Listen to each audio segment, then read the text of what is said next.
Live everywhere. Daily Co's Radio on netrootsradio.com presents David Waldman. Kagro in the Morning Show.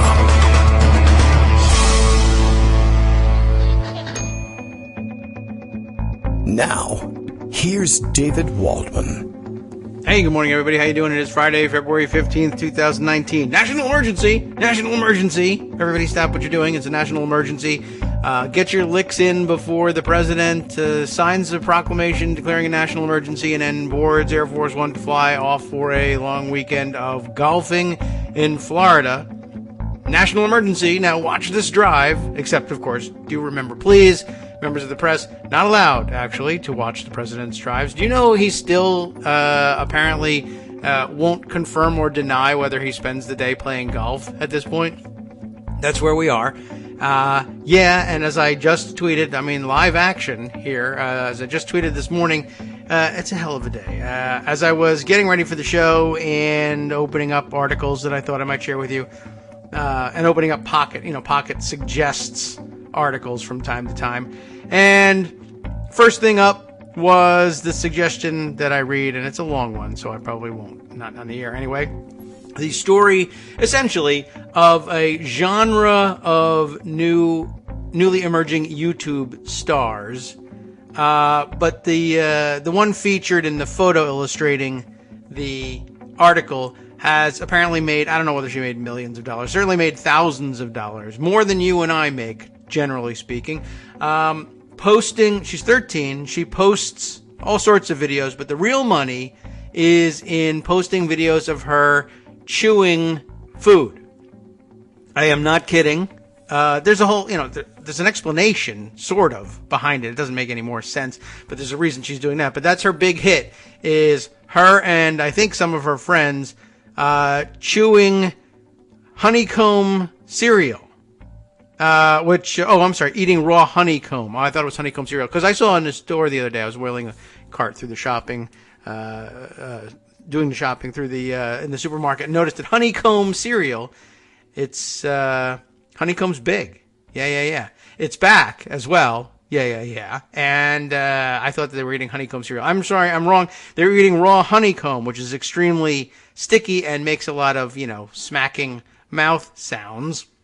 And this is like her biggest hit. As I was reading that, of course, I was sorting through tweets and stories that I thought I might actually share with you, about the guy who was, supposedly president of the United States, tweeting around a quote from a guy who was supposedly a law professor at Harvard, saying that not even discussing the national emergency, but talking about from McCabe's book, the suggestion that they at one point considered trying to rally support for removing the president from office under the 25th Amendment. Alan Dershowitz wanted everybody to know on television that the 25th Amendment, using the 25th Amendment to remove the president from office, is unconstitutional. The 25th Amendment to the Constitution is unconstitutional. Also, you can make millions of dollars chewing food into a microphone. I do that every day, and I don't make anything. Well, not nothing. I shouldn't say that. But not millions. But we could probably talk a little bit about what we make about this. It could stand another revision, our little breaks talking about our Patreon account. There is an update on that. But you can make millions of dollars chewing food into a microphone. You could be a Harvard law professor and say the Constitution is unconstitutional. And as I'm getting the kids ready for a Friday to go out the door and meet the school bus, and I meet the, occasional question as it comes up from time to time. Do I have to go to school today? And today I didn't know how to answer them. Usually, now I say, yes, because I'm going to do a show and I don't want you, you know what? Oh my God. It just occurred to me. What's my big problem?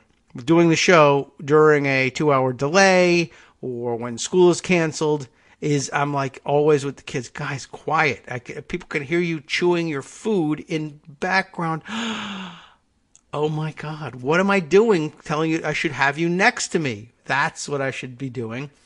And then finally, we'd crack the code and we'd have millions of dollars to spare. We'd have a progressive media that was getting paid attention to around the country, and I'd be compensated for my time, and I'd be able to pay Scott something real for doing the work he does, and the kids would go to college, and we wouldn't incur huge amounts of debt. I don't know why I should be any different from anybody else on that score, but there you have it. I just solved all the problems of the world. I have to solve one more problem, Armando's. He needs to talk about the national emergency as it's a matter of an emergency. So yes, absolutely, you can discuss the national emergency. We'll be talking about that. If you were waiting for the explanation as to why anyone would listen to or watch a video of somebody chewing something, the explanation that they're willing to give you out there is that this is something new for me. They are ASMR videos. What the hell is that? You might even know, because, our audience knows amazing things. This video apparently was designed for people who experience ASMR, which is short, according to this Wired article, for autonomous sensory meridian response. I don't know anything about it. ASMR, they go on to say, is a euphoric feeling, I like that, certain people get from specific auditory stimuli. Those who experience it have different triggers, such as whispering. See, I don't mean to trigger you there. Chewing, we do that all the time, or tapping, which I sometimes do when I'm sending notes to friends and colleagues over Twitter or Skype, trying to set up their participation in the show. So I got all of that. They also experience different bodily responses. Now we start to get into the weird situations here. Some feel tingles, others become incredibly relaxed, and that's very nice and all that. Although, I gotta tell you, I don't know how I feel about the idea of 13-year-old girls providing the ASMR, and I have my doubts about whether it's people who are like, I don't know, I just get this incredibly relaxed feeling when I watch 13-year-old girls put things in their mouths and make noise. And I'm not certain that this should be allowed. I can't tell, how do you know on the internet? Is this a person who just really likes lip smacking noises? Or is this, or is this a pervert? Or is it the same thing? I don't know. But Mom apparently has gotten involved in this one, and she checks to see whether the email requests for different kinds of sounds and different sorts of things being videoed are appropriate or not. But this girl, I guess, started out making, you email her, here's what I want, the noise I want you to make, or the thing I want you to eat, or whatever, and I'll give you, for about $50, I guess she's English, so maybe she's doing it in pounds, or maybe she's American, so maybe the writer is British, so she's put the pound sterling equivalent of the money. 10 minutes, $50, $30 will get you a 5-minute clip. You upload the video, and various people with various motivations will watch a 13-year-old girl eat cookies and milk, tap her. She's got to paint her fingernails a certain color, and then tap them on a desk, whatever. And apparently, there we are. An 11-minute video. Kelly tapped on the biscuits, cookies and milk, biscuits, I guess we have a British writer here, with her vibrant pink fingernails before biting into them, the cookies, not the fingernails, and I don't know, I guess, and slurping them down with a jar of milk. More than 300,000 people watched that video. Do my kids have to go to school? I think so. I guess so, but I don't know why. And this is a recurring problem. I have not really been able to give them a satisfactory answer since the beginning, since Trump's election. Do you need to go to school? No, not if you want to be president of the United States or make millions of dollars doing nothing by videotaping yourself doing doing God knows what on YouTube. I don't know. I don't know what to tell you. Maybe, maybe not. The article, by the way, goes on to say that Kelly, who was named one of Teen Vogue's 21 under 21, there are actually millions of people under 21, but okay, in November of 2018, that is to say, it's suggested that she's making lots of money under the age of 21. The current largest ASMR artist, or ASMRtist, get it, on YouTube. There's another one, a different one, Taylor Darling, which again makes me wonder whether or not this is, straight up, I like sounds, or I'm just kind of a weird perv. AKA ASMR Darling, has 2 million subscribers and earns an estimated $1,000 a day in advertising revenue alone. Forget how much they pay her to eat these things. Global mega brands such as IKEA, Sony, McDonald's, and Toyota have now all created ASMR-inspired adverts. That's American. In American, that's advertisements. And in October of 2018, platinum rapper Cardi B made an ASMR video that went on to be viewed nearly 10 million times. It's no longer surprising that 75% of children want to be YouTubers. And that's true. One of my kids says, yeah, that's what I want to be. I want to be a YouTuber. That's what I do for a living. But these kids don't want to be the next beauty blogging Zoella or game streaming. Oh, you remember this guy who's actually a Nazi? One of my kids watched a few of his videos, and I had to say, no more of that guy. PewDiePie. Anyway, they want to be the next brain-tingling ASMR darling. And why wouldn't you want to be? There's no talent involved in it at all, except, I guess, identifying things that are weird sounds that people want to hear. By the way, I'm sorry, the next paragraph has grabbed my attention. The term ASMR was coined in 2010 by Jennifer Allen, a 39-year-old penetration tester. And I don't know what that is, and I don't believe I just said that. There's another picture here of the 5-year-old ASMR star Aoki Honeycutt. One of the videos on her YouTube channel, ASMR Toddler, doing your makeup role play. Very cute and relaxing. Has more than 420,000 views. That's all I think I can stand to read of this thing on the air, although who knows what happens. I may just become preoccupied with all of this.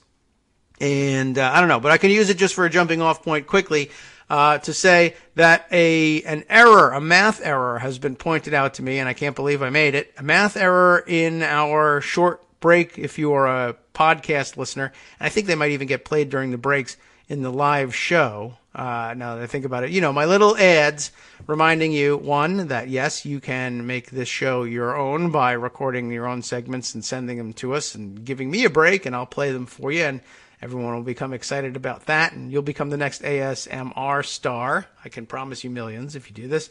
And the other one about how you should send me a mere fraction of the money that ends up in the pockets of people who chew gum into microphones for a living. And I've made a math error. I was mentioning that though we have made progress in getting it to about 1 in 15 daily downloaders who actually do help support the show by making donations over Patreon, or a few of our other platforms, we still actually get a couple of recurring payments via PayPal. And by the way, if you're the kind of person who ever thought, I absolutely want to send him money monthly, I just don't trust Patreon, I would rather do it via PayPal, we do have that service. We weaned ourselves off of it for various reasons, including political reasons at one point. And I don't even know if those political reasons are valid now or ever were, now that I think about it. But that option does exist. And, of course, the Cash app, in case you trust Square and Stripe and those folks who handle all the back end for credit card transactions all over the web every day. Anyway, if you're going to get your information stolen, it's going to happen whether it's, the same people handle it, whether it's Amazon or you sending me money via the Cash app, basically. But anyway, the math involved was me calculating out about how much I was taking in donations versus the amount of time spent on the air, and I ended up doing the math, basically calculating the amount of money coming in divided by the number of hours that I put in a week, even though I was talking about monthly donations. And so I ended up saying that basically, with the money that was coming in and the time that was being spent on the air, the average donor was getting entertainment for, well, that's what I call it anyway, 10 hours a week for about 70 cents an hour, which is not much as wages go. That is true. But then it was pointed out to me, oh, well, I'm talking about donations per month. I need to talk about the 20 to 22 shows that go into a month, and each one being 2 hours. In fact, the number is 17 cents. I was hoping for a while that maybe I was mumbling in my pitch and saying 17, but it sounded like 70. But no, it was just a straight up math error. I used the wrong units. Everyone knows about making unit errors. And there you have it. So 17 cents an hour for this fantastically entertaining and informative program. It's no chewing food in your ear, but maybe that's the problem. I got two approaches to this. One, I could start chewing whatever you guys want me to chew during the show. It costs extra for me to chew during Greg's segment, I guess. We could have sponsored segments, and you could name the food, and I think we'll stick to just edible things for my own safety. Or alternatively, you could pay me not to chew that food. So it's up to you. Or maybe I could just put these things in subtly. I think the real idea here is to just start marketing whatever you're doing already as ASMR. Maybe I could just fool people into believing that for some reason the sound of my own voice, that's my ASMR trick, and you should watch it. I don't know. I can't keep up. Anyway, what's the point of keeping up? Why follow the rules or learn anything about the law when it all goes out the window this morning at about 10 o'clock when we are expecting the president was actually supposed to be out of bed. He's very excited about signing the national emergency. Huge emergency, of course, before flying off to Mar-a-Lago. That's the only thing that gets him, and the only thing that gets him out of the residence early is the promise of a flight to Mar-a-Lago. I don't know what to tell you about this, except to say, short update on the substance here. Congress passed the package of spending recommendations. It's appropriations bill, the continuing resolution, to avoid a shutdown, supposedly avoid a shutdown tonight at midnight. And in exchange, the president, for his part, gets $1.3 billion for border security, but it's not supposed to be spent on walls. Maybe it's some fencing. They say it's about 55 miles worth of this fencing. And still, the president spent all day yesterday, and I've got an article to read about it, and it's apparently a real doozy, but I don't know if we'll get all the way through it or not. But he spent the whole day yesterday flaking out again over whether or not he was actually going to sign this thing. Just like last time, he was under pressure from people on his telly not to sign the thing. As you know, Tomi Lahren was so upset about this, and he needs to be able to please her. And Ann Coulter, although Hannity signed on early, and Bill Shine made a real effort to try and corral the Fox News personalities about it, but I guess it only partially worked. So he spent the day flaking out, insisting he might veto this one too. And the supposedly under the name of compromise here, what they've decided to allow him to do. I mean, this is Mitch McConnell saying, yeah, I'll go along with this. All right, how about this? Sign it, but declare an emergency if you want. They're going to let the president do his emergency declaration. And the thinking, apparently, in the Senate is, well, we disapprove of this thing. We disapprove of this emergency declaration for various philosophical reasons. But the courts probably won't allow it anyway. The Democrats will sue. In fact, the Democrats in the House are threatening to sue, which is like, whoop-de-doo, who cares? I mean, it probably works, but when? And, of course, the more direct route is to pass a resolution disapproving of this emergency. We'll get to that perhaps a little bit later. But the compromise decided on was, I'll sign it, Trump said, so long as you all roll over for my declaration of an emergency. And the majority leader of the United States Senate, who's supposed to be jealously guarding the prerogatives of Congress and is a respected institutionalist, we keep hearing, says, yeah, I'll support it. Now, Republican senators in his ranks are mouthing disapproval of the idea, but not standing up and saying no to it. Now, it may be the case that they end up voting on a resolution of disapproval. Remember, there's a lot of excitement about the resolution of disapproval option because the House presumably can pass it with a majority of Democrats in that chamber, and then it goes on to the Senate. And the rules say, the laws governing these resolutions of disapproval say that the Senate essentially has got a very limited amount of time to hold a vote on it, that it must happen, that such a resolution passed by the House should be referred to the appropriate committee in the Senate, or vice versa, depending on where the thing starts. No rules about where it has to start. Referred to the appropriate committee, and the committee has basically 15 days to report it out with a recommendation to the floor, and a floor vote is held on it. The big sticking point in that plan is, what do you do if the Senate just says, I don't care what the law says about what I have to do with this thing, I'm just not doing it? Who would enforce that law? How long would it take to enforce that law? Does it matter? Would any court agree to do it? I don't know. Nobody's had to go through this before. What if they just say, forget it, we're not doing it? The answer may be, I don't know. Nothing happens. Just like what happens if they decide not to vote on Merrick Garland, except there's no law that says they have to, in that case, at least. Anyway, there's a million reasons how that could go wrong. But if they actually play by the rules, then there would be a vote. And, a vote happens. What ends up happening is Republicans say, I don't care. I don't disapprove of this. No on the resolution. Or not even that. They vote to table the resolution and simply not do anything with it. We've held a vote. There you go. There's a roll call. You'll be able to tell who's for what based on the vote, but they don't vote directly on the resolution. That may work. And so one day there might actually be a vote, and you'll be able to hold to account all of the Republicans who are muttering that they disapprove of this thing, but then they won't actually vote to stand up to it.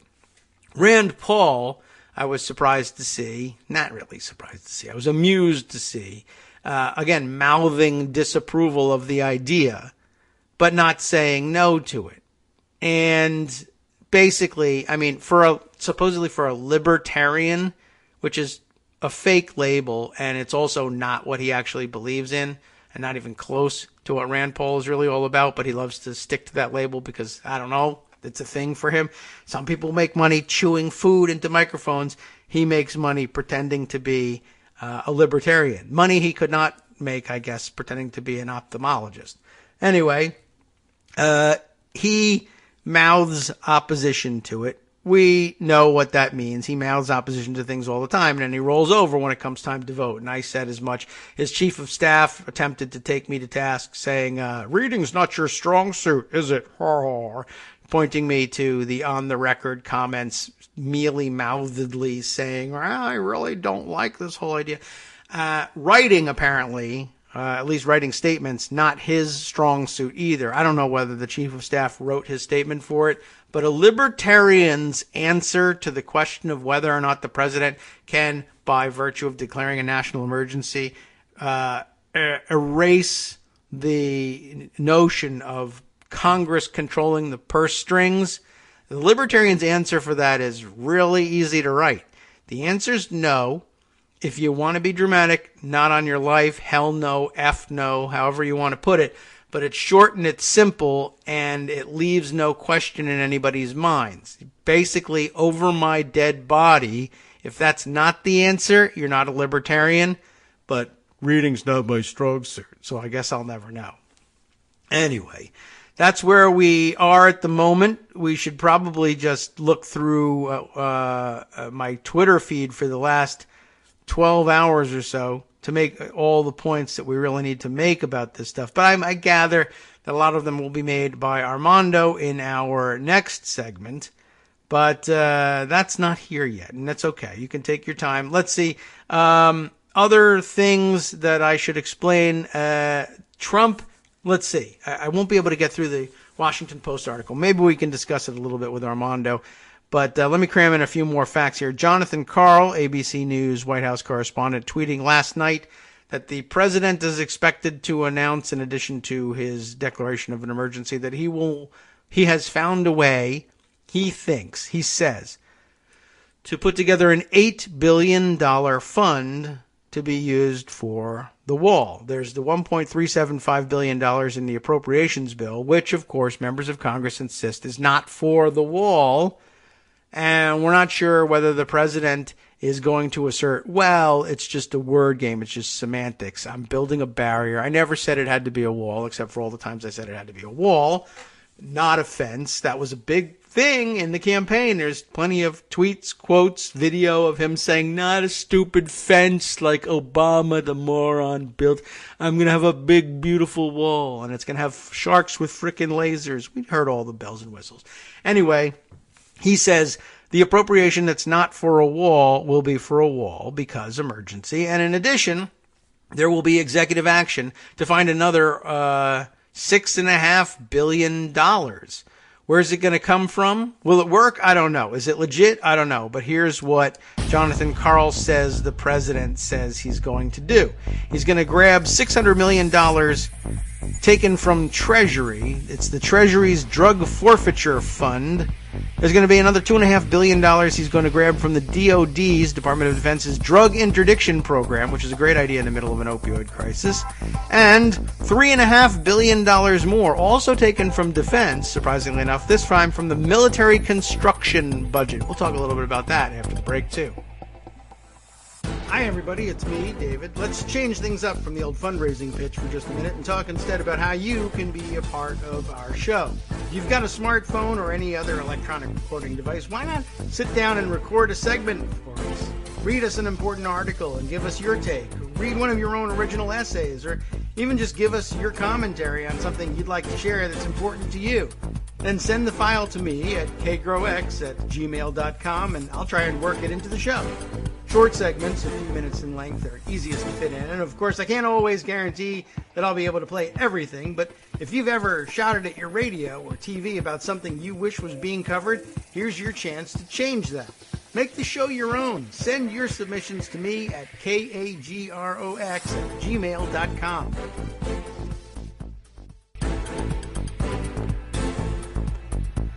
Welcome back now to the Kagro in the Morning Show here on Netroots Radio. Man, there's a lot of background we got to lay down in order to have this discussion. Armando is here with us, and we've got an angle that we need to take, but there's about 35 other ones that sort of need to be part exactly. of this discussion. Let's see. Things I want to do. All right. Well, I don't think we're going to be able to get through Robert Costa's opus here from last night. There are others on the byline here. Off the rails inside Trump's attempt to claim victory in his border wall defeat. But I think we got the basics of it out there. The president spent yesterday saying, I'm not going to sign. And the Senate Republicans went crazy. Oh, my God, how could you possibly, after all this time, do this to us again? The answer is he's an idiot, and you can't trust him, and you should have bounced him from office a long time ago, but you didn't. They were prepared to deliver 90 votes. Yeah. So he knew he'd get – they were trying to tell him that your veto will be overridden if you don't sign it. Yes. Okay. So then they said, how about if I sign it but I declare an emergency? And the rank and file of the Senate Republicans says they're opposed to that, but they're not really. And McConnell will probably talk them out of that. Is this there's some auto-playing video here that I just simply cannot seem to get rid of. Is it me? I don't think so. Oh, I don't know. Maybe it is. It's not that bad. And besides which, maybe it'll entertain people who like this ASMR stuff and will make millions of dollars. All right. I'll explain that to you off the air. All right, so the basics of it are out there. You should read that article, even if we don't get to in the meantime. But something else that came up that will come up in our legal discussion in a few minutes that I thought was interesting. It seems unrelated, you would think, but I saw Greg circulating this Twitter stream here, Twitter thread from Patrick Iber, a historian who chimed in on the Elliott Abrams issue that was in the news yesterday, saying, I don't have time to do a proper Elliott Abrams thread, but here is the issue as I see it. Abrams in the 1980s was not just an ordinary Reagan administration official. He was an especially hardline Reagan administration official. You'd think I'm going in a different direction here, but I'm not. Second tweet here. We must remember that Reagan was facing an opposition Congress, which tried to cut off aid to forces that were using repression and murder as tools to achieve their political ends. Now, there's a whole justification that follows for the confrontation with Elliott Abrams. It makes a lot of sense, needs to be included in our discussions overall, but I'm stopping here just to ask people, gee whiz, is there a recurring problem with Republican presidents facing an opposition Congress which try to cut off aid to programs they disapprove of and the president ignores them anyway and tries to do this thing and then they get in trouble and they near impeachment and then it's all swept under the rug for the good of the country? I don't know. Let me think about this. What we're saying here, of course, is Iran-Contra. The president was denied the funding he wanted for a program he thought was essential, but the Congress disapproved of. And he said, screw it. Law, Constitution, that's for suckers. We're funding it anyway.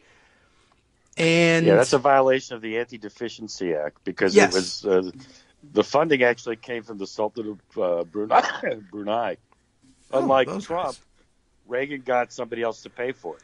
Yes. Well, Trump, first he thought Mexico would pay for it, but ultimately Trump will get people to pay for things. He gets different sultans to pay for them. That's all. That's right. But seriously, this is becoming a recurring problem, and the Anti-Deficiency Act, which we now have to move on to discuss, I will also just point out, well, maybe we should discuss it first, and then I'll make the connection later. All right. So we're in this situation. There's Congress, we're taught through Schoolhouse Rock, controls the purse strings, and they can Article decide. 1, Section 8 for those following along at home. Yes, and Section 8 for those of you who are fans of MASH, of course, Yep. Everyone remembers if you're crazy, Section 8 is the way out. And we should be Section 8ing our president, but he doesn't want out, so we have to use Section 25 in order to get rid Which of is him unconstitutional, you just instead. Right, yes. So there you have it, right. There's no reason to do anything ever again in life. The Constitution is unconstitutional, according to constitutional law scholar and Martha's Vineyard outcast, and Jeffrey Epstein pal, Alan Dershowitz. So you have that going for you. What happens now? All right, there's an emergency. Jonathan Karl tells us his plan is to simply take money from elsewhere in the government and use it. And that's the sort of thing that I guess people like Donald Trump always thought was okay because the president is in charge of everything, the whole government, and you can just take pens like you would in a business and move things from one function to another because you're the CEO of America. I mentioned, by the way, the last $3.5 billion of the plan comes from the military construction budget. I just wanted to point out, military construction has an appropriations bill all to itself, different from the Department of Defense, different from Veterans Affairs, different from all other defense functions. It's all about military construction, anything from Army Corps of Engineers, dams, and infrastructure repairs, to barracks for soldiers, to Camp X-Ray in Guantanamo. All gets paid for by the military construction budget, MilCon in Hill speak, and they're going to take $3.5 billion out of a very carefully crafted what I mean is people spent a lot of time on it. It's not that careful, but they spent a lot of time fighting and haggling with one another to get this thing done. And he's going to slice $3.5 billion off of it, probably for military housing on bases for struggling families who are partially deployed overseas and partially impoverished and pinned to food stamps, which get cut off in the middle of government shutdowns. Here, stateside, take their housing money and spend it on the wall. How? Yeah, I'm just going to say go do it. How does Stephen Mnuchin walk into Fort Knox and walk out with gold bars? He just does. How do you take $3.5 billion out of the hands of Congress? How do you take money? How do you take the $1.375 billion that they said you can have, but you can't build wall with it, and build wall with it? You just order it to be done and then wait for somebody to sue you to say stop. So what tools will they have at their disposal when they sue? Anti-Deficiency Act is one of them. So, you know about it? You think Adam Bonin's been writing about it? Is that what you were telling me? About the about the Anti-Deficiency Act? No, it's his pet peeve. He always not peeve. Okay. He's right.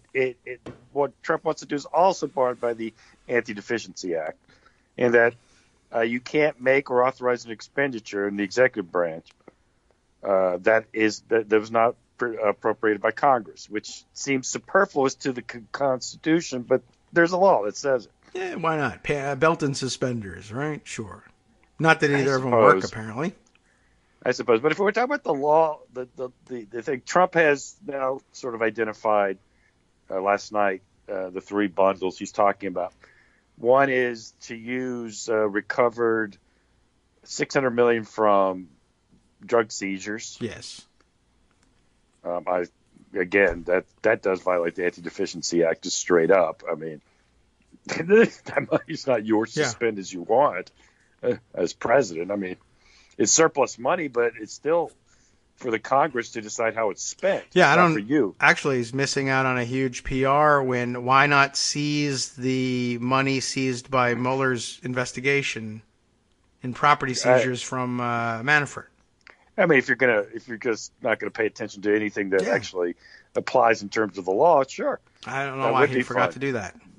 But he didn't do that. Number two, he's taking $2.5 billion. Well, he counts the money that's in the border security bill, and that's actually not for the wall. It's actually specifically designated for existing planned bollard fencing, which is nothing like what Trump is talking about, in existing locations. It's basically part of the 10-year plan that was already in existence. It's not Trump's wall. So that money is, that's not there either. So there's $2 billion of the $8 billion is I think already ridiculous. The big chunks are $2.5 billion that he would shift from military drug interdiction. Yeah. Now, I don't know what the military is doing on drug interdiction. That's actually not much, an interesting question. Yeah, I mean, are they doing it in the United States? That sounds like a violation of I think no. I mean, isn't this? I don't know whether they're still doing it. But years ago, they used to, fly in Colombia. They used to spray planes. the fields or whatever. Right, or fly planes and identify who they thought were smugglers and let the locals shoot them down. Right. Most of it was overseas. At any rate, that's not repurposing. That's stealing. So I don't know under what supposed argument that could be possibly okay. And then the big chunk, the one that is actually going to be more subject to a dispute, and in the sense that I'm saying all the rest of it is, to me, there's no dispute to even argue about. Mm-hmm. This is just crazy, off the wall nuts. This one is the $3.5 billion from existing appropriations for military construction. Yeah. And the argument, it's been anticipated. In fact, in my Daily Coast piece on this, and you should read it because it's great. I agree. I think. Where is it? Okay, Daily Coast. The invocation of it is 10 U.S.C. 2808A, and this is where the 3.5 billion argument would come from. And the key provision says, and I quote, "In the event of a declaration of war," that's obviously didn't happen. Or the declaration by the president of a national emergency in accordance with the National Emergencies Act. Oh, that's another problem. Okay, so he has to declare a national emergency, but that national emergency has to require. It's not that the president declares it requires it. It actually factually someone has to agree that it requires the following: use of the armed forces. There's no argument in my view. I mean, I stopped the analysis right there. I don't need the armed forces to build a wall. I can get contractors, which is the original plan. We don't normally have the military build these walls. Yes. They're not building the fencing now. So why does it require use of the armed forces? The reason it requires use of the armed forces, David, is because Congress, when asked by the president, did not agree. It did not appropriate for his wall. Right. That is, the emergency that Trump is facing is Article 1, Section 8 of the Constitution, which provides that the Congress, and I'll quote the section that I think applies, shall have the power to lay, collect taxes, duties, imposts, and excises, to pay the debts, and provide for the common defense and general welfare of the United States. That is, it is the Congress who decides how the money is spent. It decides how much is collected, and then it decides how it's spent. That's the way the Constitution is set up. That's his emergency. His emergency is he went to Congress, he asked for the money, they said no. Well, that's an emergency. Ta-da. Ta-da. No, obviously that's not how it works. Oh. So the requiring use of the armed forces only arises because Congress refused to fund. It refused the president's request. That should be the end of it.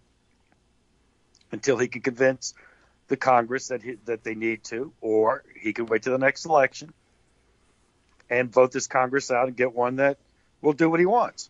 Mm-hmm. That's how it works. So Normally. It's always worked. Yes, under normal circumstances, sure. Right. All right. But suppose you agree, or you can convince a court that this, in fact, does require use of the armed forces because this is a military matter, which, of course, it is not. The Secretary of Defense, without regard to any other provision of law, may undertake military construction projects and may authorize the secretaries of the military departments to undertake military construction projects not authorized by law that are necessary to support such use of the armed forces. So the wall that has to be necessary to support the use of the armed forces, which are only required because Trump, so you got to build a wall so he can build a wall, is the idea. Yeah. Because it's not necessary to support the use of these armed forces to build the wall. That's not the purpose of the wall, right? Never has been. Right. I suppose he could change his mind now and try and convince us that, that's right. I'm just giving you this is the statutory argument that Trump will be making. Then he says, such projects may be undertaken only within the total amount of funds that have been appropriated for military construction. All right, and there's $3.5 billion apparently available for that. They can take funds appropriated for family housing, by the way. So you military families, sorry, we need that wall. Yeah, well, they build a wall out of houses. That's the key argument statutorily. Of course, the Anti-Deficiency Act comes into play, but I think that if you can argue that at least in terms of legality, that if someone agrees that all of these things are present that I've just read from 10 U.S.C. 2808A, then in theory Trump could take this money, and he's empowered by Congress to do so and do it this way. Now, is this particular provision of the statute 10 U.S.C. 2808 actually constitutional? No one's ever challenged it because no one's ever done anything like this. But I think there's a pretty good argument that this violates the presentment clause. And this goes to, and I haven't gone into it because I don't think it's worth getting too deep in the weeds on this, simply because I don't think he comes close to meeting the requirements of that statute. But the case I'm thinking of, and it's known as the line item veto case, was from 1998, Clinton versus City of New York. You probably remember it, right, David? I remember the situation. And the law was struck down because it violated the presentment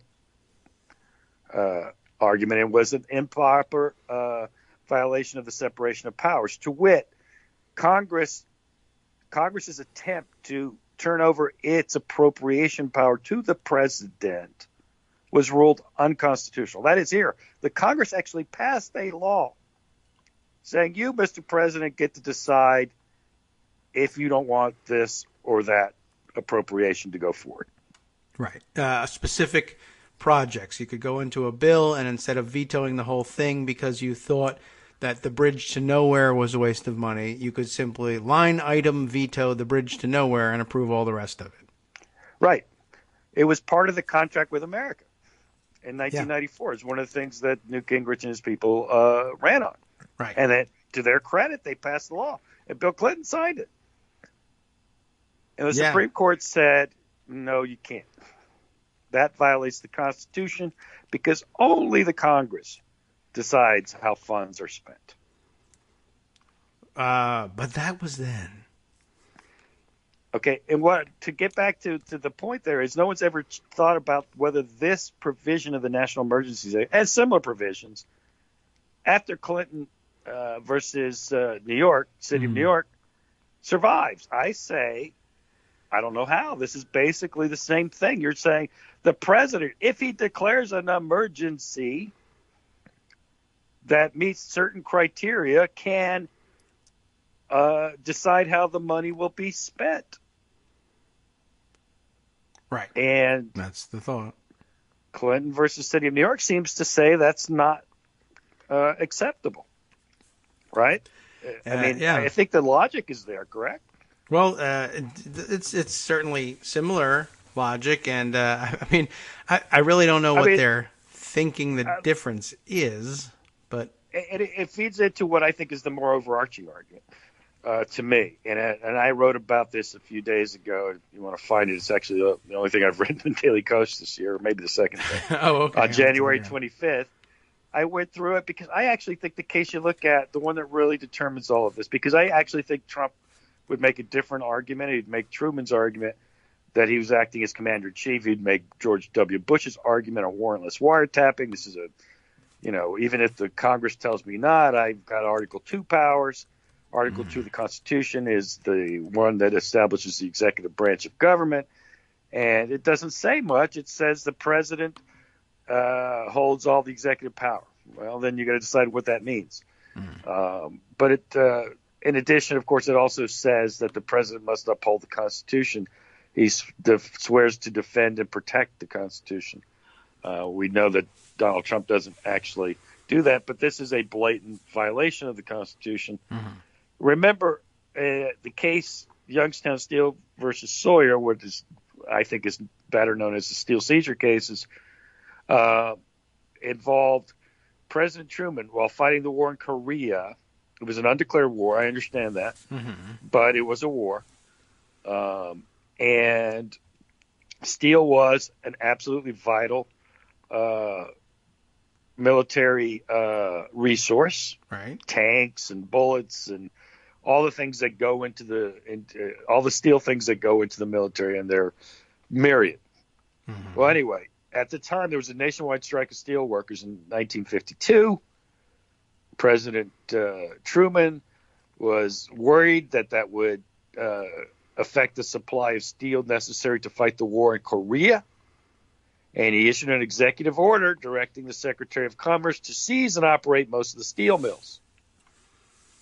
Yes. What an interesting idea. Right. Okay, so this was during an actual war when hundreds of thousands of Americans were actually fighting a war. So this wasn't. Yes. It was.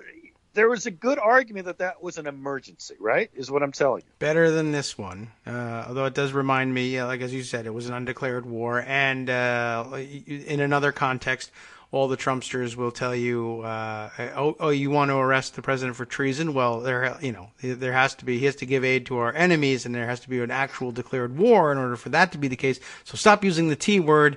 You're all so dumb. So just putting that out there that the Trump side. 1 minute will tell you there's no war, and the next minute will tell you there's 10 of them. Yeah, absolutely true. And I understand there's a world that we have to engage in that's, bereft of connection to facts and reality. So Yeah. I get that. Okay. But let me take you through the real world first and see where we end up, and then we can see how we address it. All right. And I go to you, world. President Truman was in a war. Yes. Steel was a vital resource for fighting that war. Right. Okay. All right. So they went through the Supreme Court considered his arguments and said that the president can't do that. Okay. That the Congress makes the laws. Mm-hmm. That the Congress, and of course this also goes to the issue of appropriation as well. And in Section 8 part that was relevant here in that case was that it is the Congress part has the right to, quote, raise and support armies. Okay. To provide and maintain a navy. Yes. That is the funding for the army, for the military itself. Yeah. Belongs to the Congress exclusively. If the Congress is filled with traitors, just suppose, who decide, you know what, we're gonna forfeit this war. We're not going to give a penny to your war. Congress can do that. Of course, that makes sense because it's the Congress who gets to declare wars in the first place. Yes, true. So they really wouldn't have to stop the war by defunding it in the normal circumstances. But of course, we never respect the declaration of war power anymore. We've let presidents start wars without the Congress saying yes, and that actually takes us back to the Iraq War issue about the defunding. We talked about defunding simply because Congress was cut out of the decision to go to war. Yes. So or even to win the war. Whether your Congress is full of traitors or patriots who say, no, there's an illegal war going on, or simply a war with which we disagree, and say we will put a stop to it by defunding this unilaterally declared war, not actually declared war. We're the ones that declare war. This guy says he declares it. He's wrong. We're going to cut you off. There was a point at which another of these recurring problems with Republican presidents facing opposition Congresses came up. George W. Bush, in his conduct of the Iraq War, confronted by, among others, Barbara Lee, back in the news, with the proposition that Congress would eliminate funding for the war, and that would force an end to it and a withdrawal of the troops, to which George W. Bush and his so level-headed, stable, moderate, centrist national security advisor Condi Rice said, it doesn't matter to us if the Congress does that. Our intention, if they cut off funding, is to simply prosecute the war with funding from elsewhere. In other words, doing exactly what this brand new, dumber than anybody ever expected president, Donald Trump, came up with. In other words, it's not even his idea. It's not even new. And we keep reiterating to you, and I know you all know it listening, it's not Trump. He didn't invent any of this stuff. This is the Republican theory of governance, which is why every time there's a Republican president and a Democratic Congress, or part of a Congress that's Democratic that can actually stand up to a Republican president, we have the same constitutional crisis over and over again every 15 years.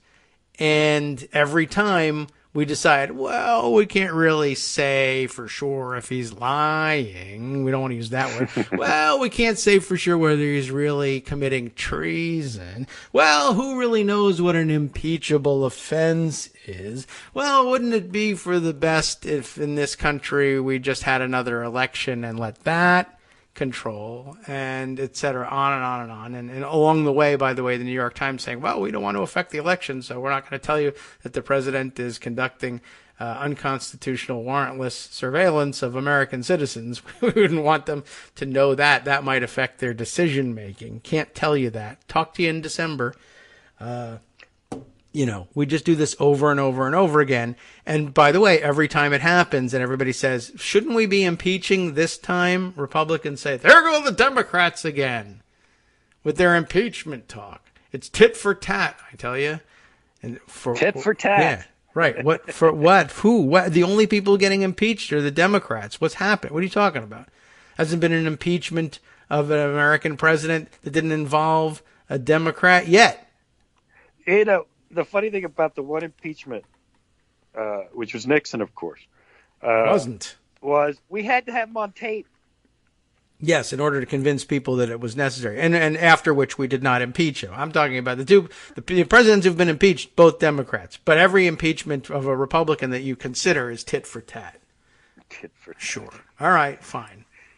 Right. Anyway, I know we're what goes around comes the around. wall, and maybe I've talked too much about this, but I would like to just finish the constitutional analysis. I took and just to set it up, I gave you the most extreme and best arguments about the president's good faith idea that he has to do things. I'm in a war, a real honest to goodness war. Yes. I need that steel. Right. This strike is a big problem for us. Yes. Our boys are fighting overseas. We need this stuff. Right. Hawkeye needs scalpels. Hawkeye needs scalpels. So here we are. They do, and Truman does these things, and it goes to the Supreme Court. And the Supreme Court says, no, you can't. The Constitution says Congress decides these things. Tough call in the middle of a war, but they did it. Yes, tough call in the middle of a war. One thing that mitigates is it was an election year and Truman was very unpopular. Don't think politics doesn't play into that, too. True. But we can talk about it more on the other side. Yeah, well, we ought to do that. All right, we take a 1-minute break for purposes of I don't know what. but it's always worth doing, in my opinion. And it gives us a chance to catch our breath. Right, yes, that's the truth of it. Otherwise, I get dizzy by the end of the show. All right, we'll be back in 1 minute. Take a break, breathe, drink water. You do the same. We'll be right back. Welcome back now. To the Oh, yeah, I've got the link. Welcome back now to the Kagro in the Morning Show and blah, blah, blah. There you go. All the things you need to reestablish. I blew it. I need operation. We need big quiet signs or something. I don't know. It doesn't matter. And this is all. It adds to the charm of the show. Something. Donate. Yada yada. All right. I'd like some applause signs. Oh, applause. Yeah, right. We should have. I don't have a sound effect for something like that. No, I don't. That's what I need. I've got the sad trombone and the dramatic music and a few spoken clips. Oh well. Well, we're back. You'll need the dramatic stuff for Trump's declaration of emergency because it'll be dun, dun, dun. Right. Well, that's coming up now. It's 10 o'clock right now. So there you go. Which means it's time for CNN viewers to watch an empty podium for 20 minutes. That's exactly right.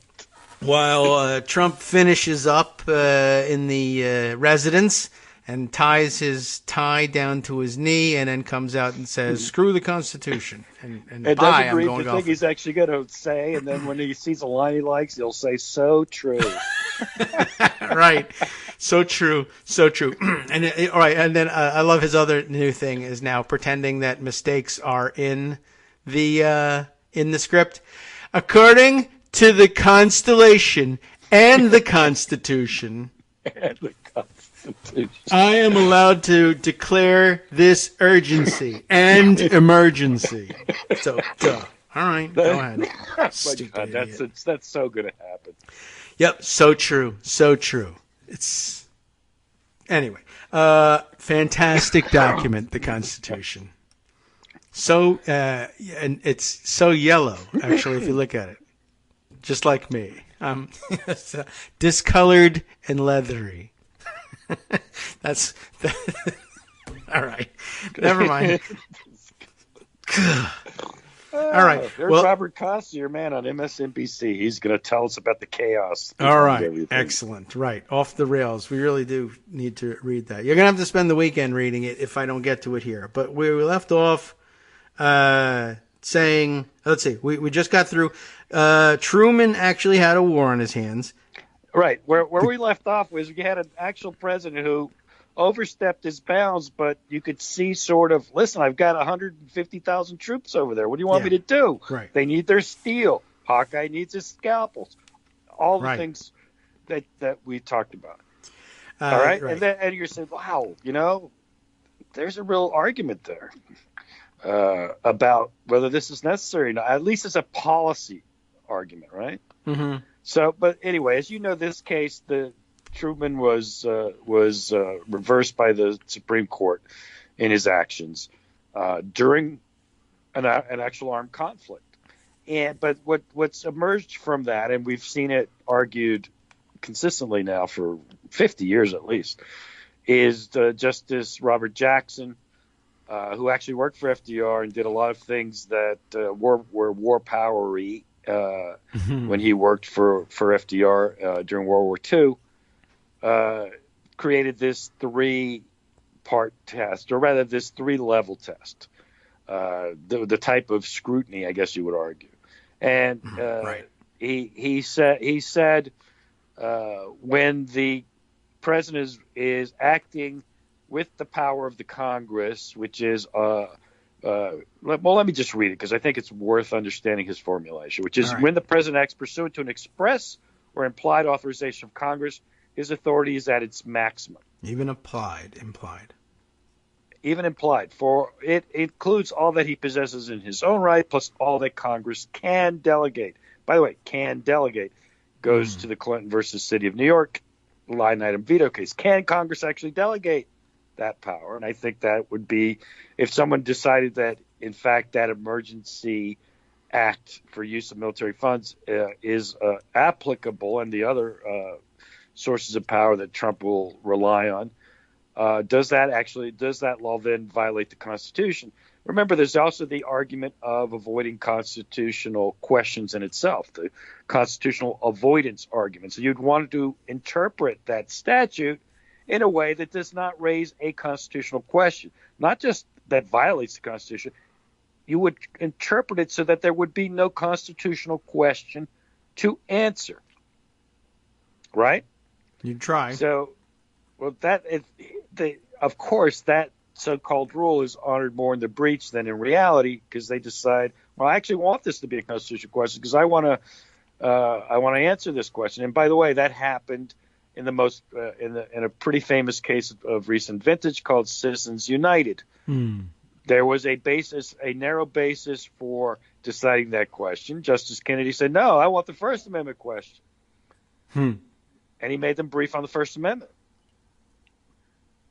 The parties had only briefed on the statute, and Justice Kennedy, in an act of anti-constitutional avoidance, said, no, brief me on the First Amendment question. Okay. It was Make just it crazy. So complicated. so don't rest your laurels on the constitutional avoidance doctrine. They use it when they want to. It's like standing. You have standing when I want to decide the case. You don't when I don't. So here we are talking about the express or implied authorization of Congress being added to the presidential power. Is that the case here? I would argue that the opposite is the case. The president went and argued for his wall to the Congress, was engaged in negotiations with the Congress. The Congress said no to the president's request. I would argue this is express non-authorization by the Congress. I have quotes from the Speaker of the House saying, not $1 for your wall. True. You have a 35-day shutdown over the wall. So the idea that the president was acting with either the express or implied authorization of Congress is specious on this particular project. Okay. Now, he declares it an emergency. What was the emergency? Aww. Nancy Pelosi said no is the emergency. The emergency is the Constitution itself. That is, in fact, the title of my piece, because that is exactly what Trump is saying. He doesn't like that Congress decides whether he gets to build the wall or not. That's his real beef. That is his emergency. Yeah, It's he didn't. plain as day. And I mean, there's just nothing else you can argue. You can't say that, well, if they had given him $1.5 billion just for the wall, would it still be an emergency? I don't know. It isn't now, so I don't know. It's hard to tell. I mean, border crossings at an all-time low. We're supposedly at full employment here in the United States anyway. He has a network of playground properties that employ dozens of undocumented immigrants to his great benefit. I don't know what the emergency is exactly. All right. So the question of whether there's implied or expressed constitutional authorizations is important constitutionally because Jackson writes, in the case of Truman, he said, a seizure, well, let's call it an executive action by the president pursuant to an act of Congress would be supported by the strongest of presumptions and the widest latitude of judicial interpretation, and the burden of persuasion would rest heavily on any who might attack it. So what we'd have to say, if there had been a law that said, we're not going to give you the money, but there's something terrible happening here, then we'd have to look for other arguments. Okay. But that obviously is the reverse of what happened. The Speaker of the House of Representatives won the political battle, and there is no money for the wall at all. $0 for the wall at all in the latest fund. Right. So declaring it an emergency doesn't change that. So he's acting, in my view, without the power of the Congress. All right. So then what happens? So that prong of wide latitude judicial interpretation doesn't apply. When the president acts in absence of either a congressional grant or denial of authority, he can only rely on his own independent powers. But there is a zone of twilight in which he and Congress may have concurrent authority in which distribution is uncertain. Therefore, congressional inertia, indifference, or quiescence may sometimes, at least as a practical matter, enable, if not invite, measures on independent presidential responsibility. By the way, fighting wars has become one of those because Congress basically punts on these military activities. There's the inertia. Okay. There's the inertia. In this area, any actual test of power is likely to depend on the imperative of events and contemporary imponderables rather than abstract theories of law. And there, Jackson is saying, we'll make it up. So is there an absence of congressional grant or denial of authority? No. Just now, the Speaker of the House said, I'm denying you the authority to build this wall. That's what just happened, right? Yes, accompanied it wasn't by inertia. It was proactively telling you, no, I will not give you this money. Yes, I will append the chair of the House Judiciary Committee says, and if you don't understand what that means and try to do this anyway, I will sue you. They will sue. But just by way of warnings from Congress, was there any implied consent of Congress? The Speaker of the House says you're not supposed to have $1, and the chair of the Judiciary Committee says, and if you pretend you do, I'll sue you for it. Okay. So then we get to the third test, which is when the president, this is Justice Jackson from Justice Jackson's opinion. Again, it's in legal circles and questions of presidential power, it is what people really look to.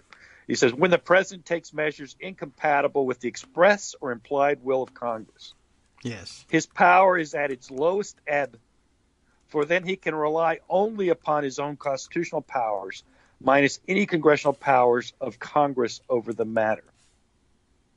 Minus any constitutional powers of Congress over the matter. Minus. Article 1, Section 8 establishes that it is the Congress who decides how monies are spent by the federal government. So when I subtract the absolute constitutional power of Congress over the matter, that leaves the president with no power. Bad news for him, if he cares. He says courts can sustain exclusive presidential control in such a case only by disabling the Congress from acting upon the subject. Only by disabling Congress from acting upon the subject. That is, he doesn't have this power. Presidential claims to a power at once so conclusive and preclusive must be scrutinized with caution, for what is at stake is the equilibrium established by our constitutional system. What Trump is proposing is a direct, explicit assault on the Constitution. His emergency is the Constitution. He doesn't like the Constitution and how it constrains him from doing whatever he wants. Yeah. This is a constitutional crisis. We laugh about it because he's crazy, he's stupid, and it's almost a ploy because he probably thinks he's going to lose. But who would use a ploy like this for something like this? Again, I will contrast to Harry Truman. Harry Truman was fighting the Korean War. Right. You know, desperate times or desperate situations might lead an otherwise good person to overstep and test the boundaries of the Constitution. This isn't what's happened. The wall doesn't even mean anything. It's not actually policy. It was a mnemonic so the guy would remember to talk about immigration, invented by Roger Stone, so he'd do it at his stupid rallies. Mm-hmm. For that, this person is going to create a constitutional crisis and make the court decide? What if the court decides wrong? Yes, well, I don't know. The Republicans in the Senate are banking on them not deciding wrong. I know that. I mean, I think everybody is hoping that they won't decide wrong. But yeah, that's an issue. What if Brett Kavanaugh doesn't understand what's being asked of him here? There's a money quote from Jackson here that I think people should read. I will read it now just because I think it just gets to how ridiculous Trump is being here. Justice Jackson, at the time, he didn't get into he said, I'm going to bypass this declaration of war issue, whatever, because there was a UN, whether it was a legal constitutional war or not. He said, I'm not going to look at that. He's going to assume that we are in a war. Does that empower the commander-in-chief to seize industries he thinks necessary to supply our army? The Constitution expressly places in Congress the power to raise and support armies and to provide and maintain a navy. This certainly lays upon Congress primary responsibility for supplying the armed forces. Congress alone controls the raising of revenue and their appropriation, and may determine in what manner and by what means they shall be spent for military and naval procurement. I suppose no one would doubt that Congress can take over war supply as a government enterprise. Socialism, in fact, sometimes it did. On the other hand, if Congress sees fit to rely on free private enterprise, collectively bargaining with free labor for support and maintenance of our armed forces, can the executive, because of lawful difference agreements incidental to that process, seize the facility for operation upon government-imposed terms? No, we can't, is his answer. He says, the appeal, we declare that we declare the existence of inherent powers ex necessitate to meet an emergency, asked us to do what many think would be wise, although it is something the forefathers omitted. Then they knew what emergencies were, knew the pressures they engender for authoritative action, knew too how they afforded ready pretext for usurpation. We may also suspect that they suspected that emergency powers would tend to kindle emergencies.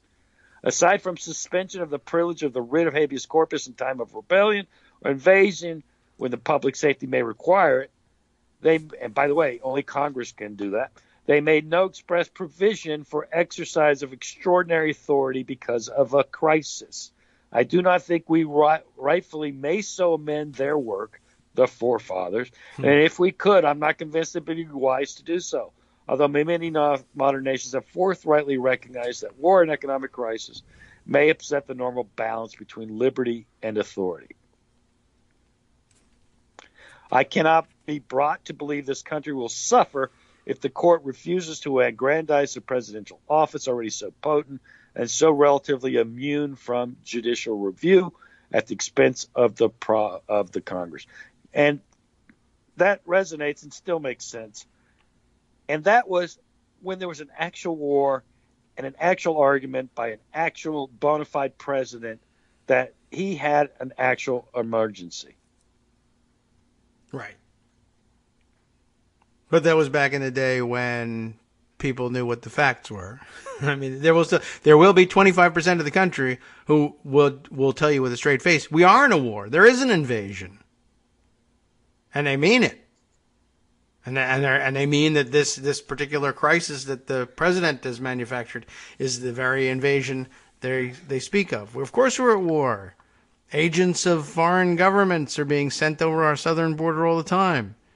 And that doesn't even count the terrorists who are flying from the Middle East to Mexico and walking the rest of the way, apparently. I just think we have to think of this. This is actually a very serious point in time. We talk about the many awful, horrible things Donald Trump has done and will do. And the fact that he's unfit, in fact that he really, the 25th Amendment should be invoked. Yes. But this is really, suppose Kavanaugh and Gorsuch, in this case the Supreme Court, and Kavanaugh and Gorsuch, being the hacks they are, vote with the other three and they uphold this. I actually don't think they will, but why do I have to even think about it? It shouldn't even be. This should be a revolt by the Republicans in Congress. Said, listen, I'm sorry, you can't do this. Yeah. If this doesn't shake you to your core, the stripping of the exclusive power of the Congress to fund and decide how funds are used doesn't shake you institutionally as the leader of the Senate, then what is? It's not going to be because he's obstructing justice. We already know they don't care about that. They just think that's technicalities. I don't think they even, would be caring about, well, he's in league with Russia. He might be an actual traitor. But I actually thought this would be, and they did it. They were making the right noises for a while. Don't do this. You're going to get 50 votes. But then you already saw the reaction. Some of them are, this is bad, but I'll look at it. That's like Mitt Romney and Marco Rubio. To Mitch McConnell himself saying he supports it now. Right. Which I was just actually pondering that in the context of you're saying, well, establishing the emergency is going to be so difficult given that the Speaker of the House says, well, not establishing the emergency, but declaring that there's congressional inertia even would become difficult. But on the other hand, the leader of the other chamber of the Congress says maybe there is. I'm okay with it. I look at it the theory of the president asked for, and he could not get the Congress to agree because one house of one of the two bodies of Congress said not just no, said absolutely no, never, not $1. Right. On the specific question of will we appropriate the money, Mitch McConnell's answering a different question, which is how do you feel about emergency declaration? I don't know. It's all right. That might be inertia on the question of how Congress feels about the emergency declaration, but on the question of are you authorized to have this money, the answer is a flat no. Well, I just think that's just a hard argument because he asked for the money. He asked for the money. Yeah, no, I mean, it was part of his campaign for 2 years. Well, frankly, the Republicans. No, it wasn't. For 2 years, he said he would never have to ask for the money in the first place. There should have been presidential inertia on asking American taxpayers for the money. He said Mexico was going to pay for it. So not only does the Congress say you can't have it, the president campaigned on, I won't even ask. So that's going to be interesting. Well, he'd have to ask the Congress anyway, but that's a different point. He said we would fund it with money from Mexico. Listen, it never made any sense. I guess Mexico was going to build the wall. Yes. And that would actually be the argument because the government can't build anything unless Congress says it can build it. So we will build it and Mexico will fund it. I mean, arguably you could say it was like the Gulf War, Desert Storm, when Japan and Saudi Arabia paid for it, though we executed it. And said that Iraq would pay for it. With the oil. Right. So we've been even this stupid thing we've been through before with the last dumb president that everybody thinks. Remember, a couple months ago, everyone was rehabilitating him. Oh, he paints. That's cute. He paints. That's right, he does. But I just think this is a much more serious moment in terms of how people react to it. Trump is never serious. He doesn't know the ramifications, and nor does he care. I get all that, but the rest of us have to care, and everyone needs to come out and say this is an outrage. And frankly, there can't be a ho-hum. It's just Trump being Trump argument. I said, listen, if this is Trump being Trump, then he needs to be impeached and removed from office. That's what would be my reaction. You know, because you could say about the Saudis and the fact that they killed the journalist. Well, that's just the Saudis being Saudis, right? Sure. Well, it is. Well, my point is, why are we outraged then? Oh, we are. Because it's an outrage. You can't just be anesthetized into thinking the outrageous is not outrageous. I had this argument with John Allen, who's a good reporter for NBC yesterday, and he said, while Nancy Pelosi's statement about this is partisan, it's also important because she's the Speaker of the House. Partisan? That's your take on this? Oh, yeah. Well, that's true. They've been plugged into that excuse for a long time. You know, every time you run into one of these important situations and say the president ought to be impeached, they say that's partisan. Well, it's not. It's here. It's in the Constitution. This is what you're supposed to do with a president who violates the Constitution frequently, willfully. Well, but he's a Republican and you're a Democrat, so it's partisan. Oh, all right. Well, then watch this. I'm an independent, and I say it. Well, you're not. You've been a Democrat all this time. What do you mean you're an independent? You're just doing that as an excuse to validate your argument. I don't know. Apparently, it works on the pollster side. You think all the independents who want to vote for Republicans but don't want to say they're a Republican are, that's somehow valid. Sure. Okay. And Howard Schultz. Yeah, he's an independent. Yeah, of course he is. Okay. Yeah, I mean, it's a serious situation here, and I don't know if. Well, let's see how people react to it after it happens. But I thought, frankly, a lot of the reactions were Trump. Mm-hmm. This is Trump being Trump, and I mean not just from the media. I understand that some good statements came out, but this is a crisis. If he says those words, which he will presumably very shortly from is he still not done it? Standing, I don't know where he's. Rose Garden, I understand. Okay, well, when he comes out and does this thing in the Rose Garden, that's the picture. There should be like, wow, this is dictatorial. This is authoritarian. This is Banana Republic stuff. Yes, but not bananas, roses.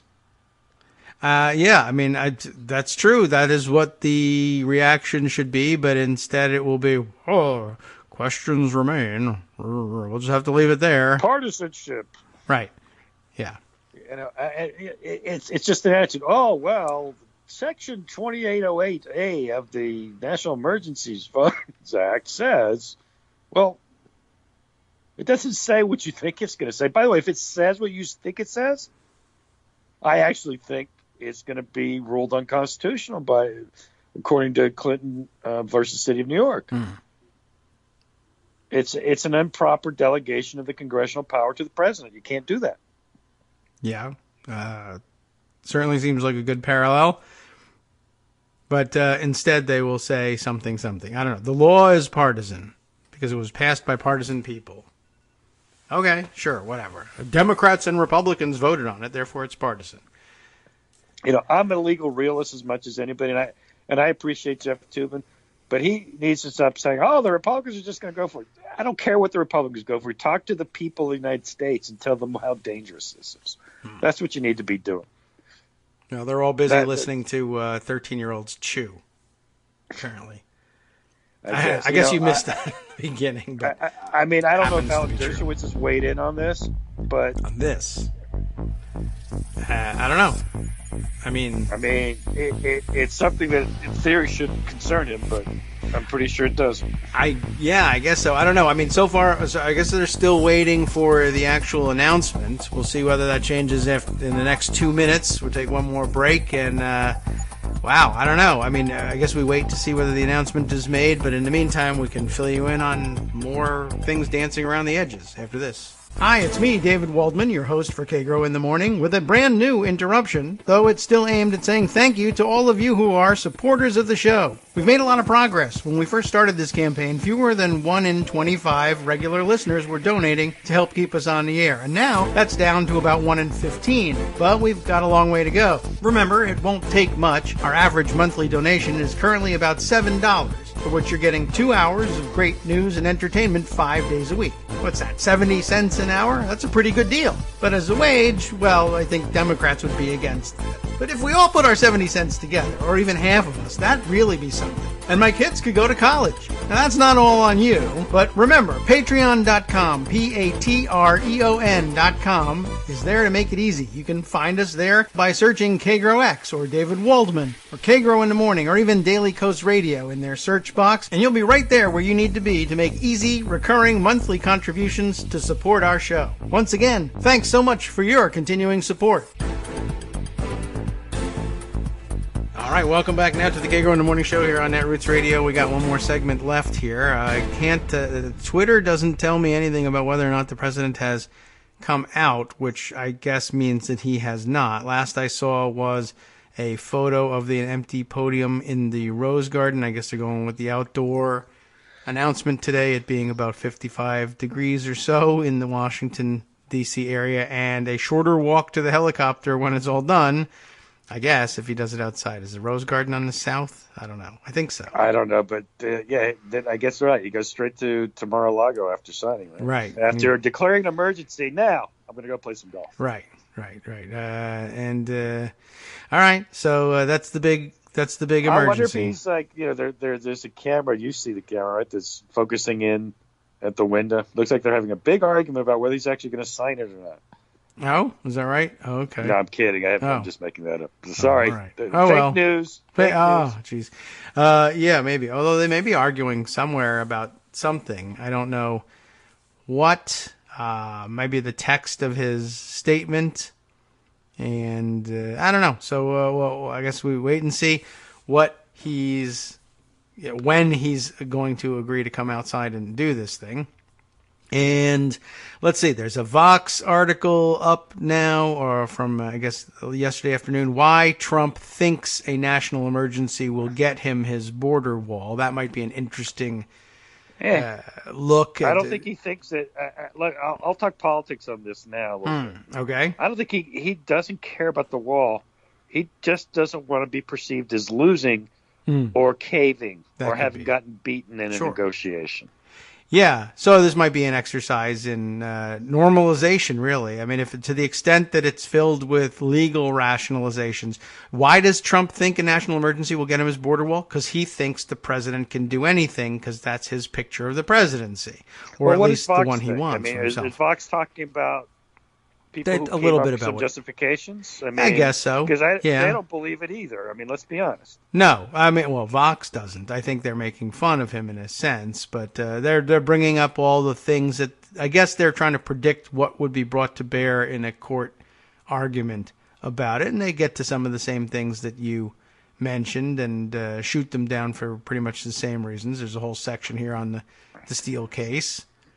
But and of course the obligatory mention of the fact that other presidents have declared national emergencies and nobody cares, and I think they'll probably get around to saying there's 12 or 15 or 20 national emergencies still in operation that have been declared and never rescinded.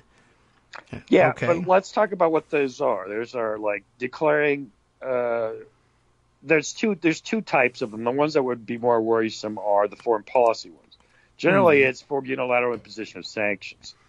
But there is a long tradition viewing the question of foreign policy as primarily, almost exclusively, in the province of the presidents. Yes, they do that. I All don't know right, if it's right, so but they do it. we're talking about the funding power. Mm-hmm. The funding power. The essence of what Congress does. Yes. Right? Yes. This is not just, well, they're arguing at the edges of this, or, there's a struggle between the two parties. Let's take the example you were talking about the other day, which is, can I subpoena the attorney general? And that's a separation of powers issue. Mm-hmm. Those kind of things are sort of esoteric. Was the unilateral imposition or seizure of Iranian assets by Jimmy Carter constitutional? Is what we're getting at. He had to declare an emergency to do that, in theory. Mm-hmm. I think that's been the little process they do. And again, I just don't see. It would have been interesting if somebody came and represented the Iranians in the United States court and said that's unconstitutional under your law. Right. It would have been something like the steel seizure idea was, of course, there were steel plant owners. They're the ones who came and challenged. Yeah. And presumably they've got 18 million people lined up already to sue Trump if he does this, who own borderlands or lands that are earmarked and things like that. And then there's the environmental groups. And someone's going to, if a court wants to decide it, they're going to find somebody, or everybody has standing. Mm-hmm. So it's going to be litigated. It's just we've never litigated something like this. And it's a real problem. It's a real crisis that there's a president who's willing to say, no, I get the power to decide how the monies are used. Okay.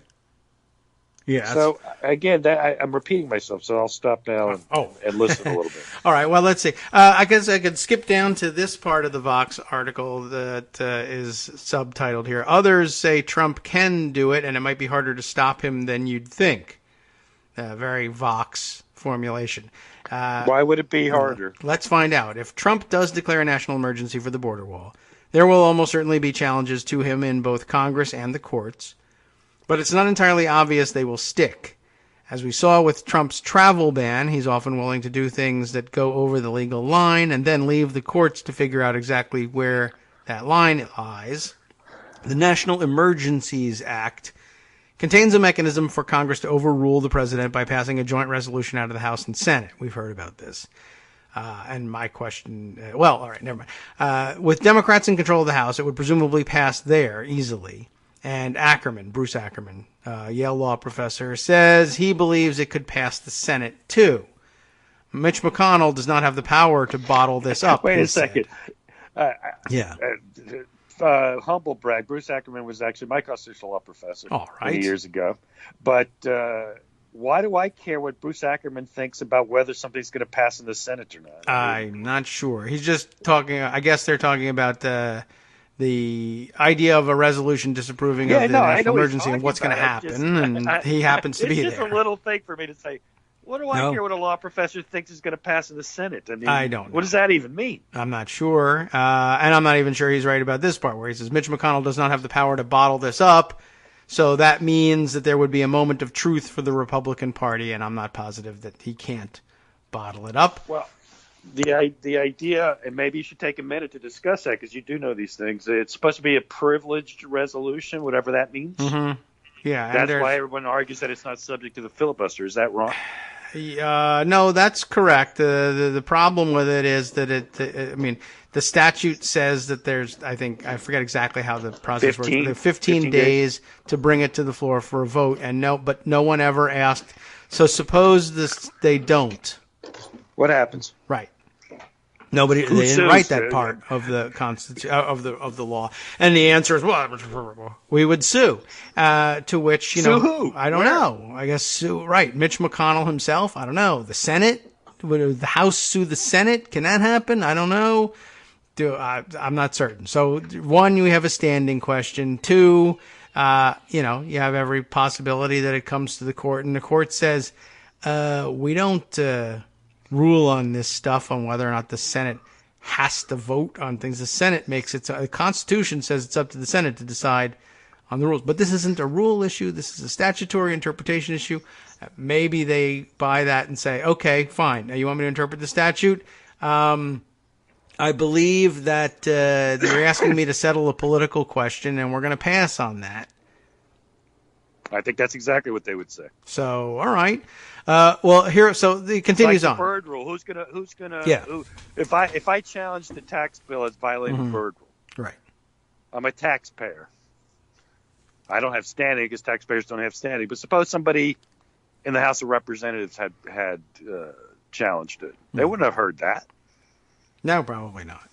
Again, that would be a rule. Play it out. A court said, actually, "Hey, Mr. Collin, you have to hold the hearing. You have to hold this." Yeah. I'm taking appeal. I'm appealing to the D.C. Circuit. Yep.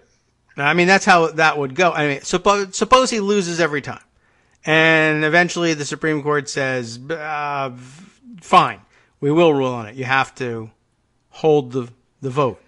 Right? And Mitch McConnell, I mean, I guess at one point, Mitch McConnell could then say, well, all right, well, what happens if I don't? Am I in contempt of court? Do I go to jail? What exactly are we talking about? In theory, they could order in contempt of court. And that is the theory. And so instead he says, all right, there has to be a vote.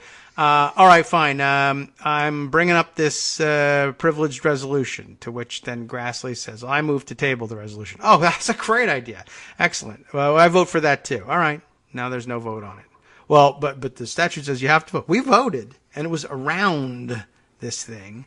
I don't know if the statute says I have to vote on the underlying resolution.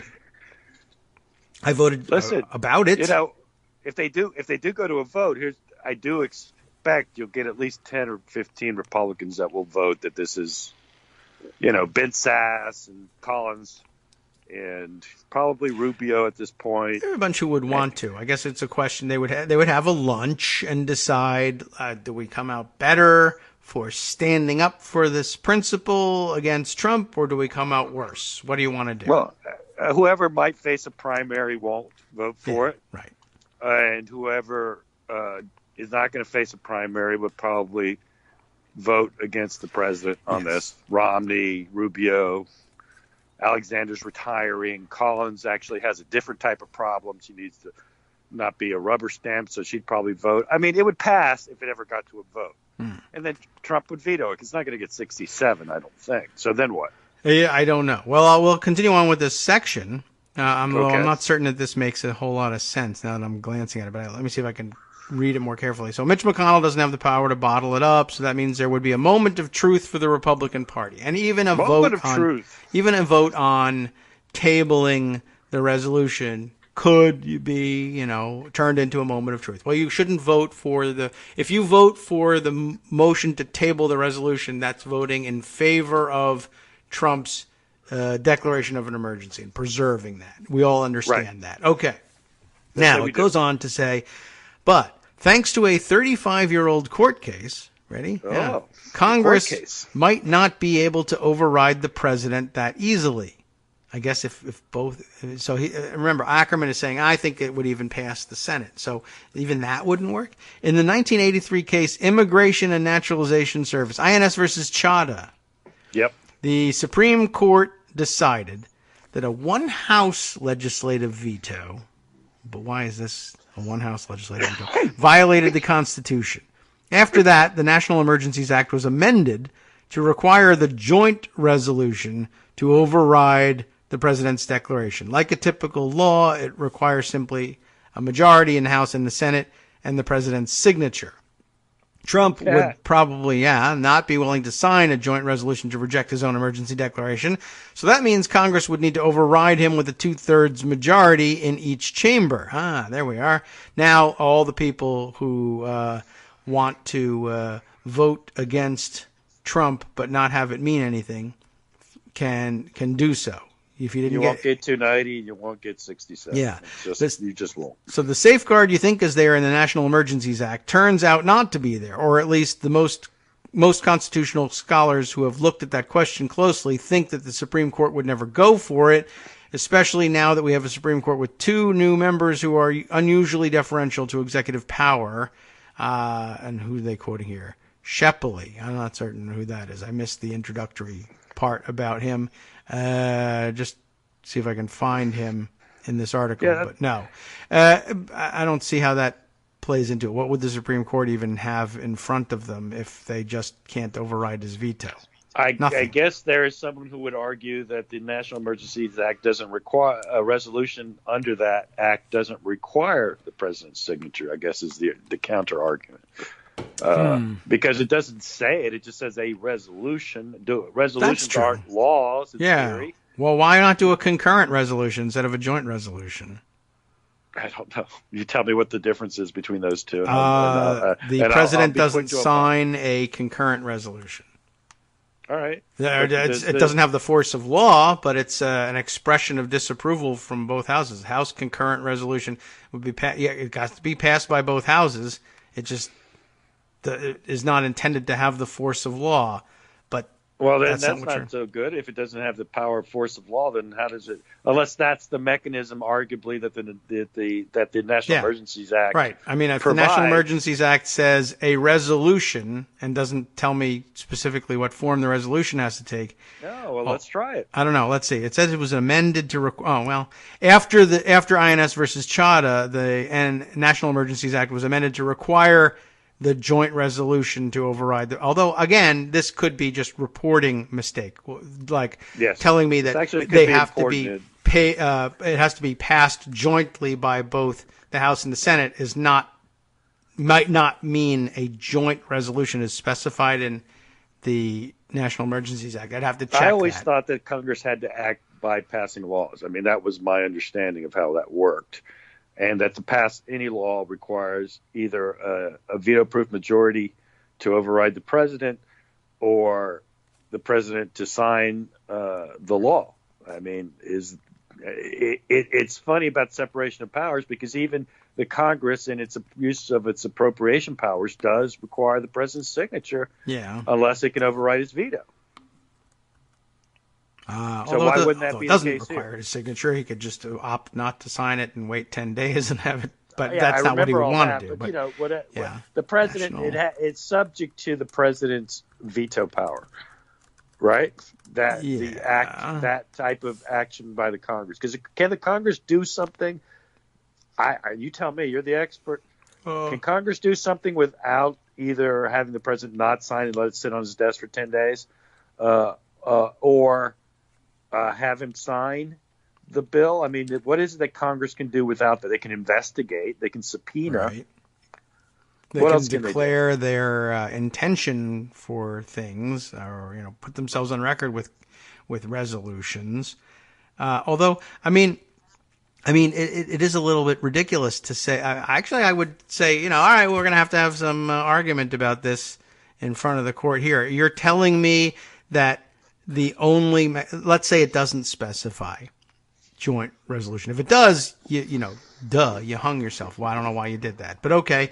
But if it doesn't specify and they say, well, only a joint resolution will do because that's the only kind of thing that is passed bicamerally and presented to the president for signature and would therefore have the force of law, I would say, you mean to tell me that the framing of the National Emergencies Act is that the only mechanism that the Congress has to stop what in most cases will probably entail a violation of the Anti-Deficiency Act is a supermajority in both houses, and I need 2/3 in both? Why aren't you just telling me that the remedy is impeachment?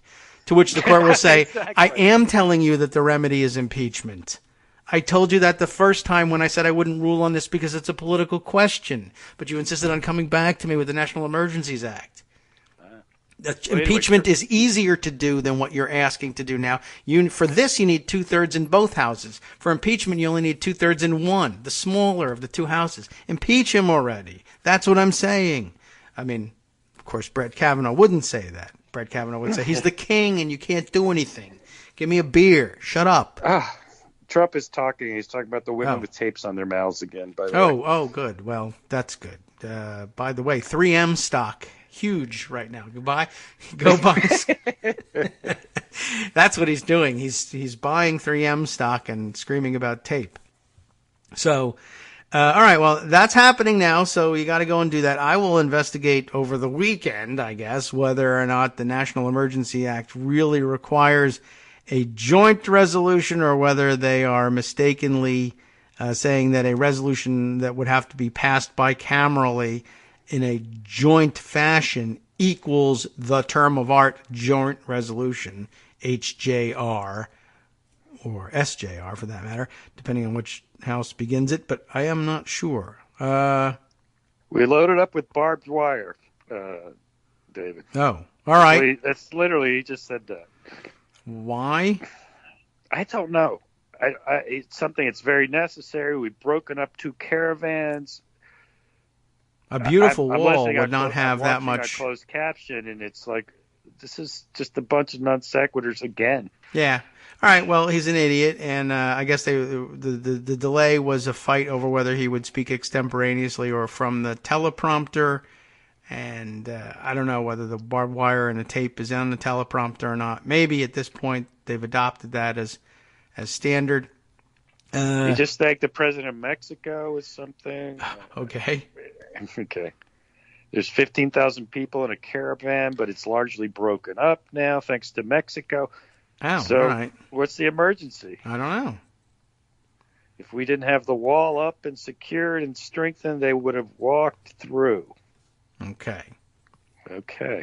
Well, I guess in a few minutes we'll all be free to watch the videotape of that.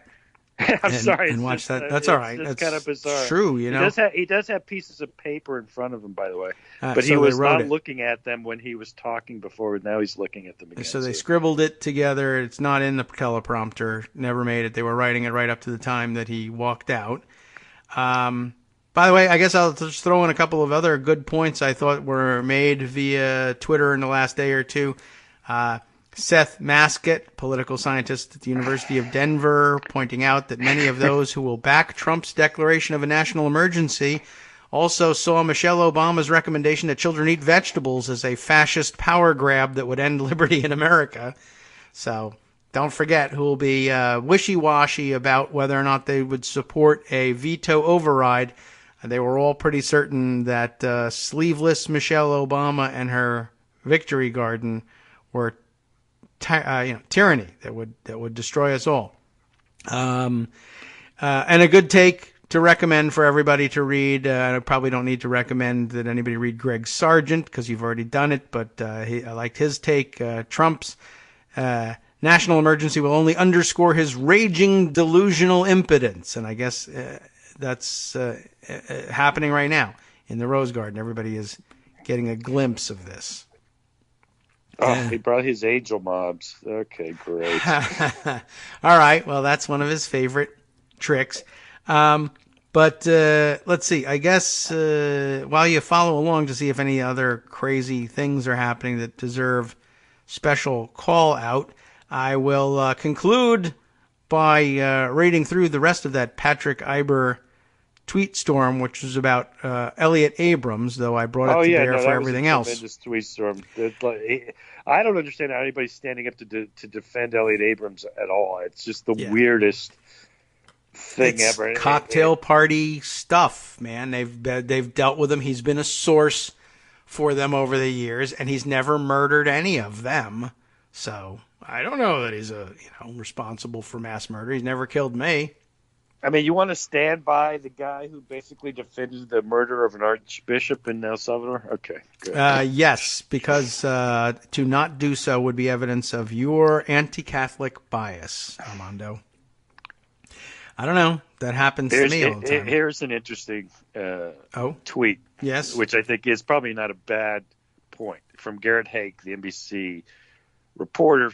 For an issue that is so seminal to his presidency and so likely to face legal and political challenges, I'm surprised President Trump didn't come out with a sharper focused speech.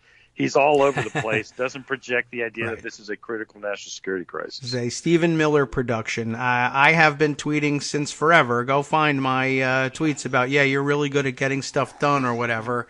Hashtag Dotard. All the things that he's lost on in courts before, which, I assume people are taking some comfort from. He loses almost all of these things in court, and very predictably so, because they're terribly crafted and have no basis in reality. However, that doesn't mean that we can't keep relying on the goalie here. Like there's other players here. We have no defenseman here to disarm this guy.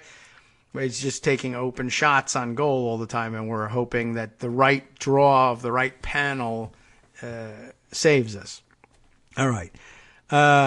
I'll add, or we'll close out, or I'll try and get through this. This is Patrick Iber thing. As I reminded you, he started out, he says, time to do a proper Elliot Abrams thread. And we don't have time to read one, so we'll read this one instead. But here's the issue, as I see it. Abrams in the 80s was not just an ordinary Reagan administration official. He was an especially hard-line Reagan administration official. We must remember that Reagan was facing an opposition Congress, my big part here, which tried to cut off aid to forces that were using repression and murder as tools to achieve their political ends. We don't like that in this country, supposedly. Abrams would say these were terrorist guerrilla forces, that is, the people who were being murdered by the people Abrams was backing and funding. Alas, the peaceful, nonviolent activists in Central America had mostly been killed by that point. Remember, in El Salvador, they killed Oscar Romero, a mainstream social justice Catholic, not even a liberation theologian, while he said Mass. By the way, we love Catholics here now. Our Supreme Court is almost all Catholic because something abortion, and they love Catholics the way they love Israeli Jews, these conservatives. We need them for a certain purpose. We'll be rid of them as soon as possible. They're garbage people. Everyone should be a Protestant anyway, and they'll all die in the rapture. But in the meantime, I'll score political points. So Patrick Iber, though, continues, when 4 U.S. churchwomen were murdered, Al Haig tried to say there may have been an exchange of gunfire. It wasn't entirely the fault of the death squads. They might have been shot at by nuns, of course. The nuns on the run. Mm-hmm. All right. So there we are. And there's a newspaper clip to prove the whole thing in case you weren't born yet. And all of this behavior, which brought so much suffering to El Salvador, Guatemala, Honduras, Nicaragua, familiar because that's where caravans are coming from, was seen by Abrams and his allies within the administration as the fault of international communism. It's another capital C word, but not constitution. Communism. Socialism. We're all afraid of that instead because they're exactly the same. Now, of course, there was aid to guerrilla groups from Cuba and so on. Nor were they perfect, but the Truth Commission reports put around 90% of the extrajudicial killings on government forces, and this was clear throughout the conflict. And people who tried to make clear that the U.S.-backed side of the conflict was committing serious human rights abuses and hold them accountable were seen by Abrams as doing the work of communism. He saw advocates of dialogue as enemies. Here are a couple of paragraphs from William Leo Grand's Our Own Backyard, the definitive book on U.S. politics in Central America in the 1980s. Abrams made targets of human rights activists, not just guerrillas.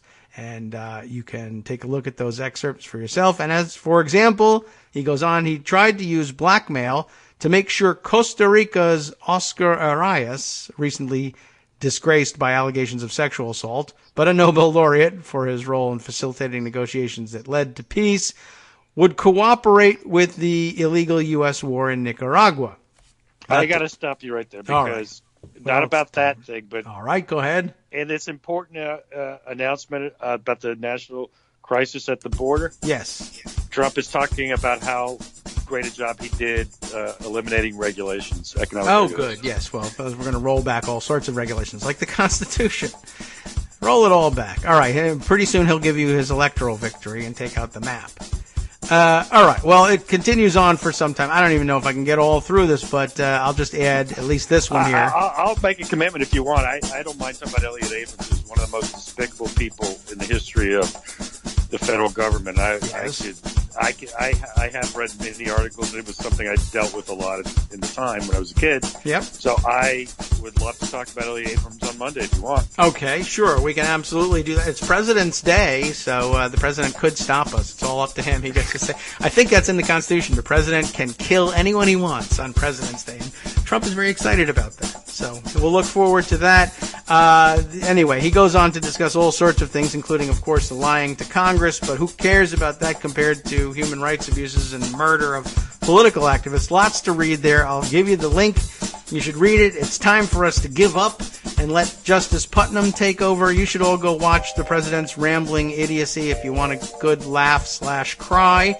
We'll be back on Monday, despite the federal holiday and despite being hunted as the most dangerous game by the President of the United States. I truly believe he's going to do that. I'm not kidding. We'll see you on Monday regardless. From Thanks, Daily Armando. Co's Radio on networksradio.com. You have been listening to the Kagro in the Morning Show. With David Waldman. All right, I believe I'll survive Monday as well. I believe we'll be here all week next week. Justice Putnam is next. I can't even imagine where he could possibly take you from this point, but believe me, he's got it. Well, I can tell you, I can see it in front of me now. A full lineup of stories that don't even have anything to do with all this insanity, but are just as crazy and important. Stay tuned.